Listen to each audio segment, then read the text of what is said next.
আমার বিয়ের ক্ষেত্রে আসলে আমি বলেছি যে আমি লুকিয়ে বিয়ে করতে গেছি। তো আমার যেটা ছিল, আমাকে ও হচ্ছে একটা লেহেঙ্গা দিয়েছিল। লেহেঙ্গাটা প্রচন্ড ভারী ছিল। আমি পার্লারে গিয়েছি, তো পার্লারে কিছু প্রুফ রাখতে হবে, কারণ পার্লারে 2-3টা মেয়েকে আমার মা জানতে, তাদেরকে ফোন টোন দিয়ে কনফার্ম হতেন যে আমি পার্লারে গিয়েছি কিনা।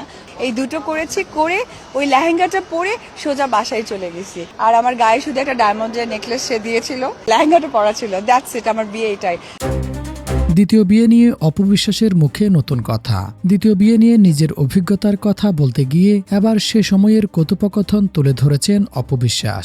অপু জানান, এক পর্যায়ে তাকে সরাসরি বলা হয়েছিল তোমাকে বিয়ে করতে চাই। এরপর কথাবার্তার মধ্যে বিয়ের বিষয়টি আরো স্পষ্ট হয় এবং তাকে বলা হয় তারা নিশ্চিতভাবেই বিয়ে করবেন। তবে অপু বিশ্বাসের বক্তব্য উঠে আসে, শুধু বিয়ের প্রস্তাব দিলে তো আর সবকিছু নিশ্চিত হয়ে যায় না। সে কথার উপর বিশ্বাস ও আস্থা রাখার বিষয়টিও গুরুত্বপূর্ণ ছিল। অপু বলেন, এক পর্যায়ে বলল যে আমরা কনফার্ম বিয়ে করব। তো এই যে কনফার্ম, এটাকে তো আমাদের আবার টেস্ট করতে হবে, তাই না?